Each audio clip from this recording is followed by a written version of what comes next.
Yo, welcome to LA Music Show episode 4. I want to give a quick shout out to all my haters. You guys can suck my fucking dick. Thanks for watching, by the way. Thanks for giving us plays, man. I appreciate it. What up, yo? Oh man, we killed it today. I've been like fretting over how my drums are gonna sound, and like trying new mic setups and moving mics around. And I was all unhappy, but Seraphin mixed the drums, mixed a shit out of them, and they sound great. So I'm pretty happy. We're currently listening to a recording we just did, and it was full on improv. The mic placements had already been set on the drum set.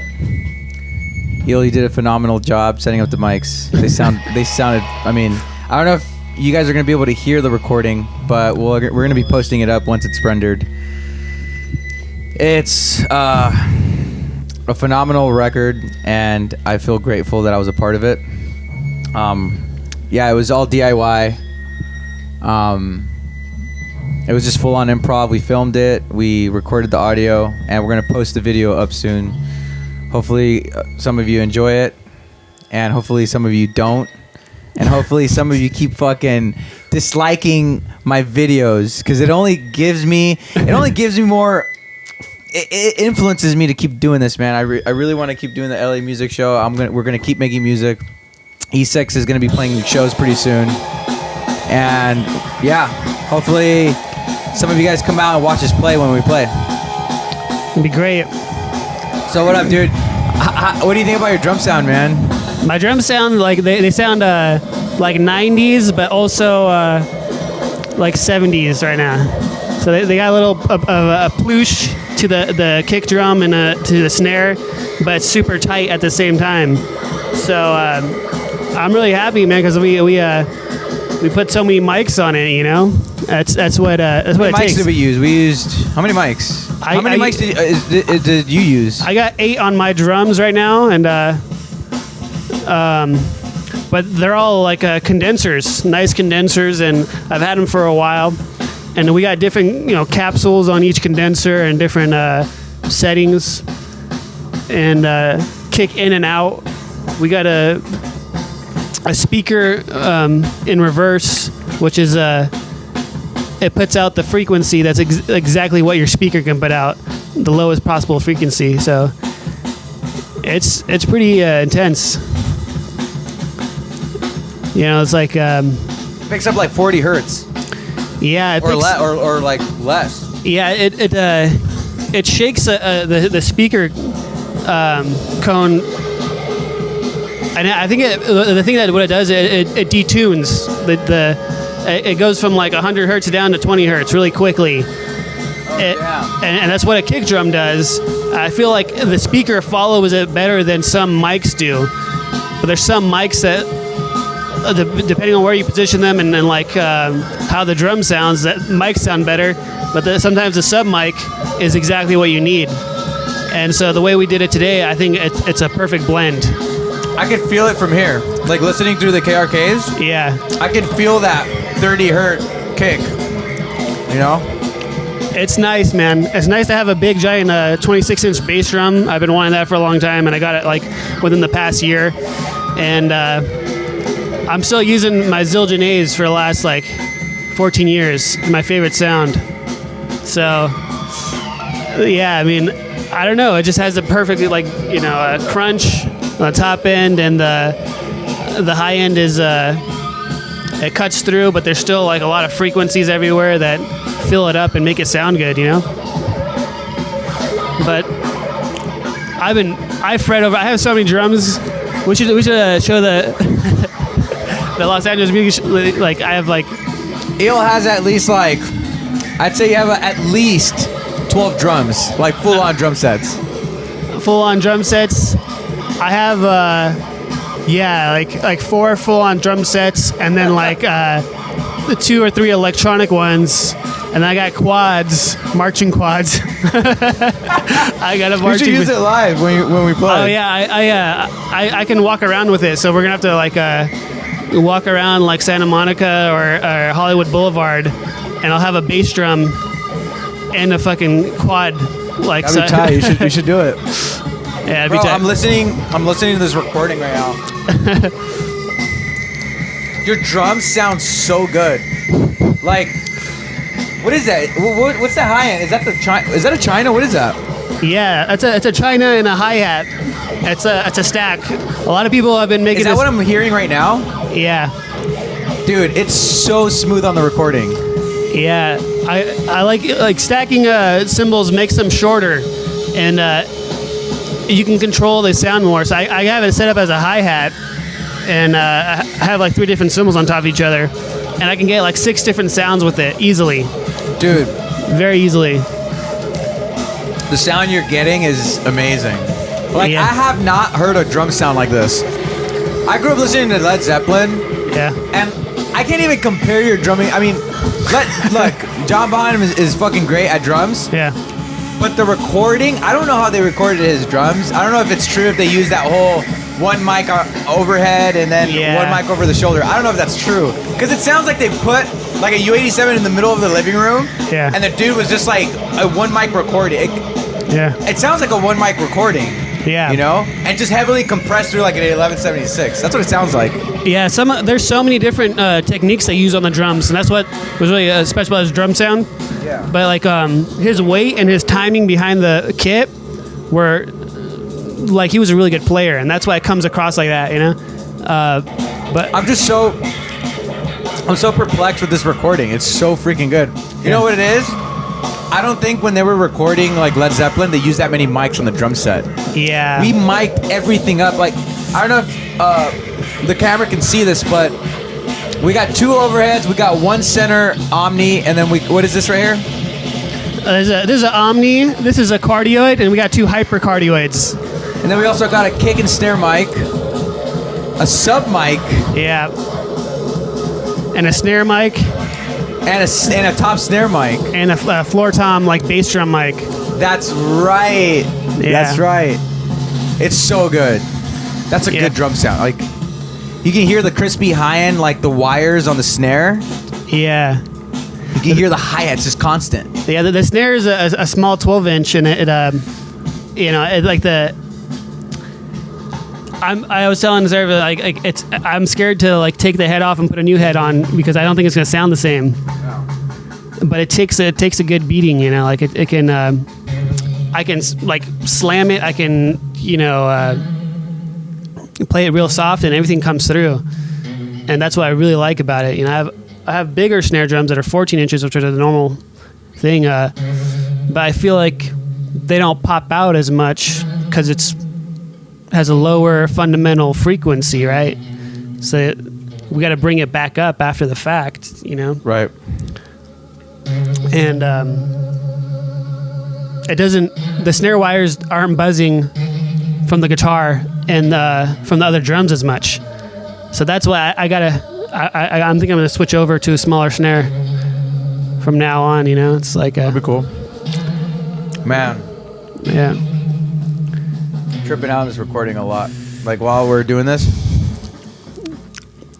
it's like it's playing in the background, but I'm just like kind of distracted. It's just so good. Yeah, man. Seraphim uses the DL4 really well. He gets so many crazy sounds out of it with his vocals and his guitar. And honestly, like, a lot of people use the DL4, but not as much and to the extent that Seraphim does. It's crazy. You know, like... Dude, I think the problem is that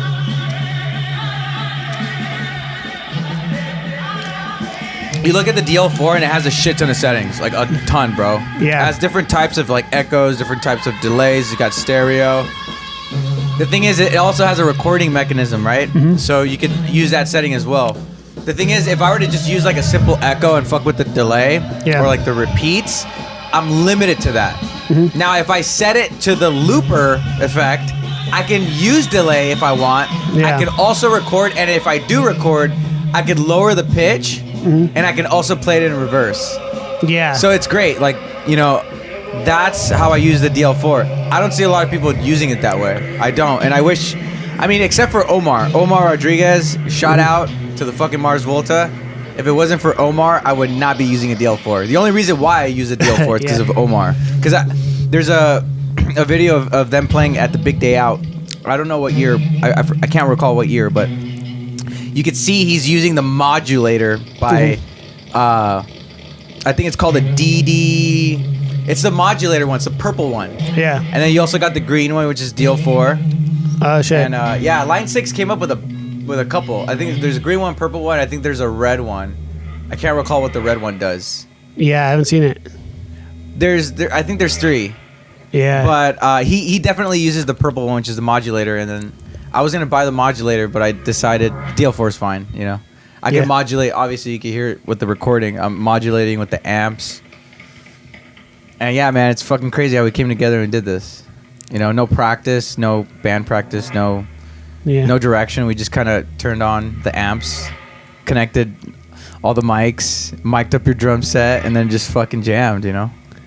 Yeah, I'm always happy with like that sound. You know, like sometimes we just overthink it, and that spontaneity that comes up with something different, or like even could sound, It's like interesting. weird. Like we've tried writing music, and Yeah.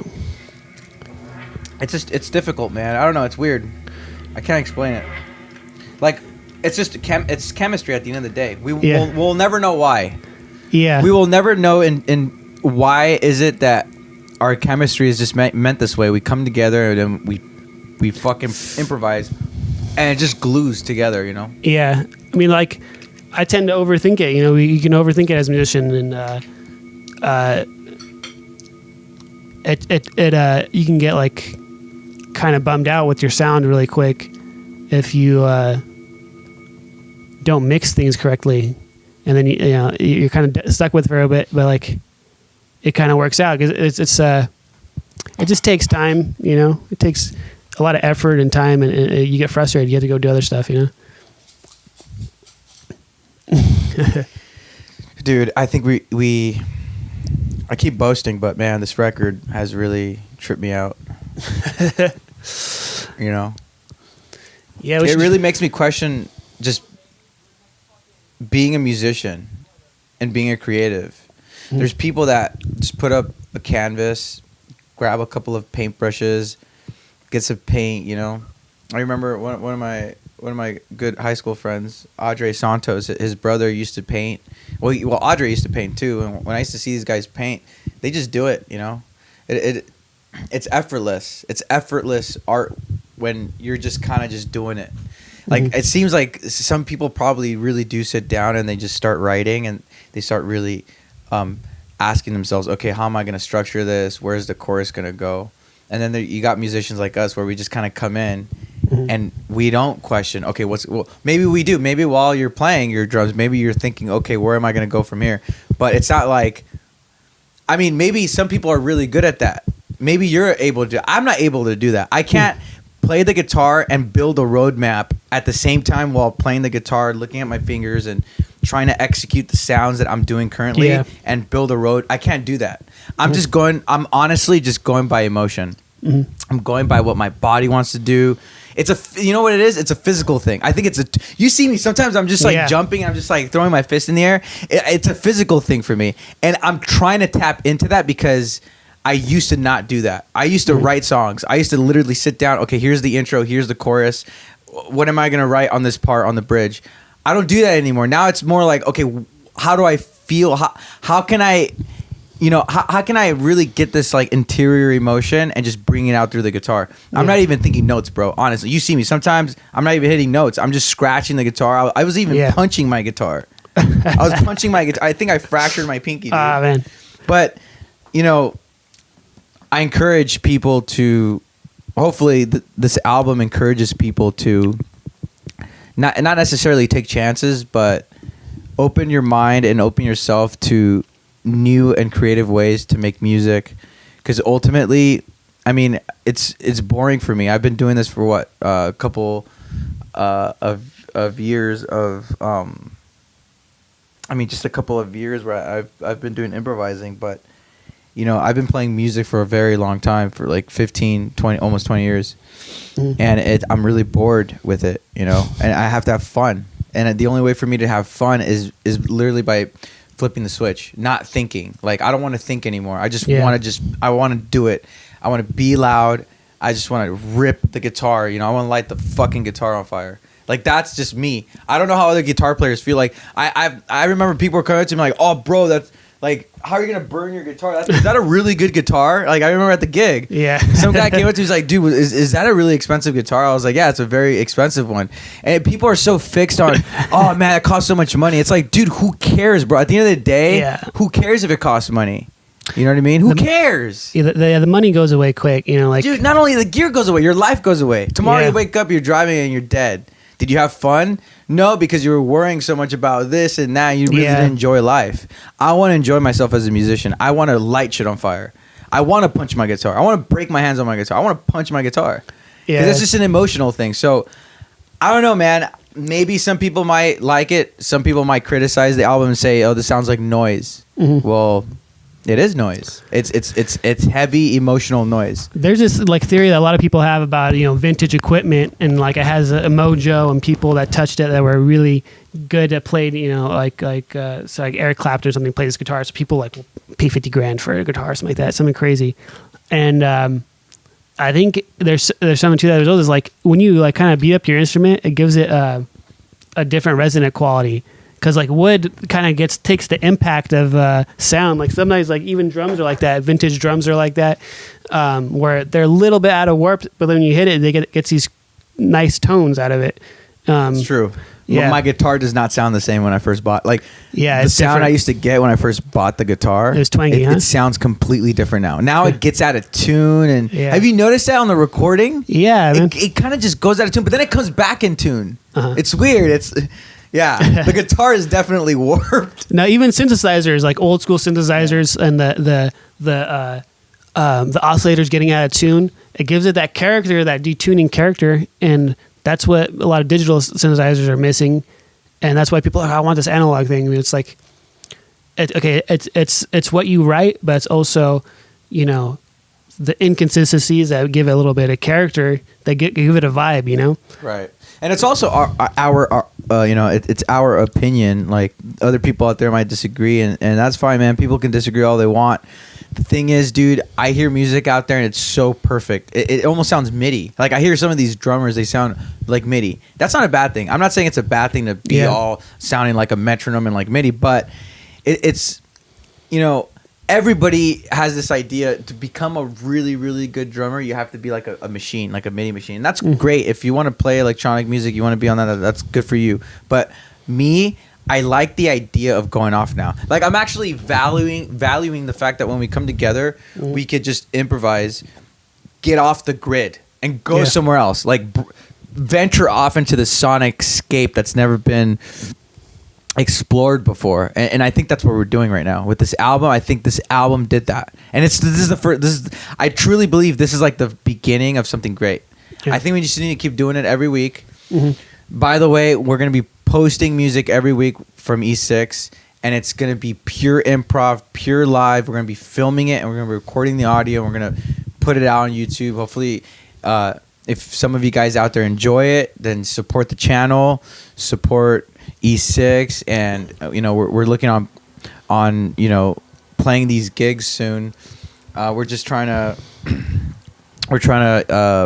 just arrange our week, because you know, our weeks are kind of fucked up right now. But I got a lot of things to do. I did, but now, you know, I got to rest a little bit. But we're gonna be doing this every Wednesday, and we're gonna continue the LA Music Show. And yeah, man, this E6 stuff is crazy, bro. I mean, who knows what's gonna happen when we play live, you know?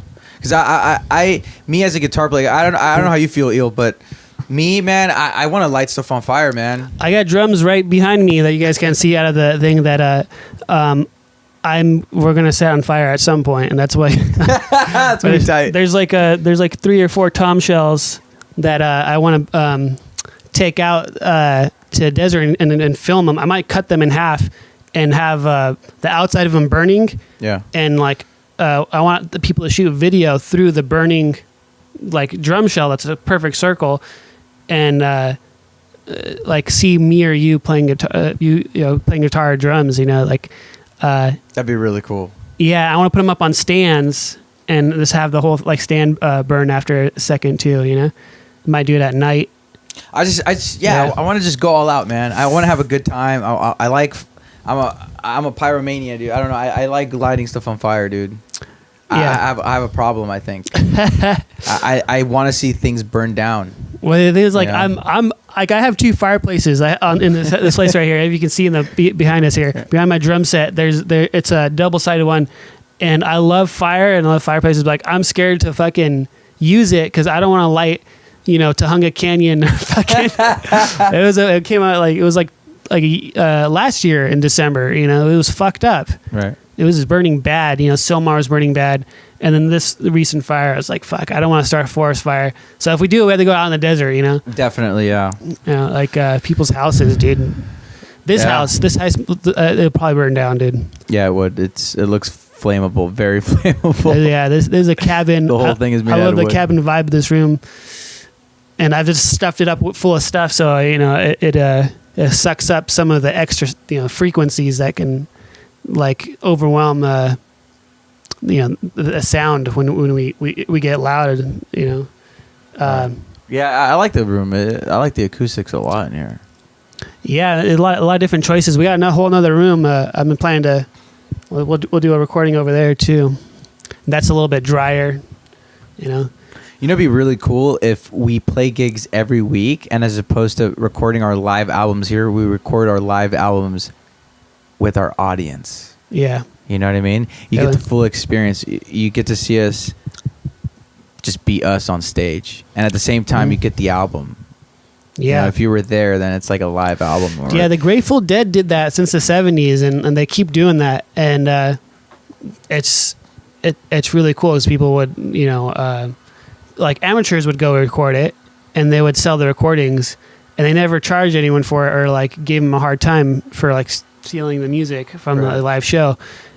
And I think honestly that's what kept people coming in through the 80s and 90s because they heard these tapes and stuff like that, and they saw them live, and they just had this huge following. People are like based their lives around that band, you know. And I've always band been is so good. They're such a good jam band. they sound different every time. That's another thing that makes me really like excited about They them. do, yeah. Because they every night they feel different and they play different, even though they've been playing the same songs for like 40, 50 years almost. You know, They're so good. they're amazing. Yeah, they're so good. And they have a lot of side projects that are really amazing. I like too. Deep Purple. There's a lot of good bands, like jam Yeah. bands. You know, Deep Purple is just one that it's not like Grateful Dead. They're more composed, Yeah, but at the same time, it sounds improvised. yeah. You know, Deep Purple has a really interesting sound. Everyone's playing at their full capability in that band. You can Yeah. tell, and it has like a, you know, like they're bringing out their musicianship to the top level. Like that stuff you showed me from the '60s. Yeah, man, it's so good. You know, the drummer's playing really crazy. But other band like that is like, yes, that drummer is amazing, and the So recordings Neil are Peart? amazing. Yes, I think it was Bill Bruford and Neil Peart is sorry, I was Rush. thinking about Rush. Yeah, Rush. Think about Rush. Yeah, Neil Peart's amazing too. You know? Neil Peart's so good. No, but the drummer for Yes is good. Yeah. He's really good. Yeah, like Yeah. I think they started the whole progressive rock thing. What's that one song? Dun, dun, dun, dun, dun, dun, dun, dun, dun, dun, dun, I think it's Hard dun, to dun. Sunrise. Yeah, I don't know. It's on the That same song- album. Really good drummer. I like how he plays the drums on that song. Yeah, and they have really cool sounding recordings because they pan shit all crazy. Yeah. And I think they overdub stuff, and that's why it sounds like that. And they overdub cymbals and shit like that. Probably. And because they probably didn't have enough mics or inputs on their console, and they get this really cool phased out fucking sound. So good. And that's another thing I've been wanting to do. Like we've played 2 drum sets before, me and Seraphin, and I've done it with a few other people because I have so much percussion. Like way back in the day, we were doing this, and it's cool. It's cool when you have that much percussion going to like a guitar or bass or like a over a vamp, you know, like over like a repeating like loop, because you get this character because people like have different accents like they'd like to do, you know, Like your accent pattern is probably different on drums than mine. Right. Uh, We have yet to do that, here. we haven't done it here. We haven't done it in months. I have two drum kits to. I have another drum kit in the other room that has a bunch of electronics on it, and I've been meaning to add that in. But I want to get a really crazy sound system to like play the sounds through, so it's not puny or unheard. Hell yeah. Well, I'm getting those Arena 130s. Well, we could try those out. See what that sounds like. Yeah, man. I got this. Yeah. We'll try it out. Yeah. So, ladies and gentlemen, keep in touch with us. Some of you guys out there, we got like 7 followers on this channel. I think 7 of you guys are probably really close friends of ours. Maybe not. I don't. I can't tell who's who because YouTube doesn't allow me to know who's following me, or following us. Yeah, if you guys like what you hear, comment. If you guys want to talk a little bit of shit, or you guys have some shit to say, but instead downgrade this video by disliking it, how about you shoot us a comment? If you find something in this video that you don't like, as opposed to disliking it, why don't you write a comment and tell us what you didn't like about this video? That'd make this channel more interesting.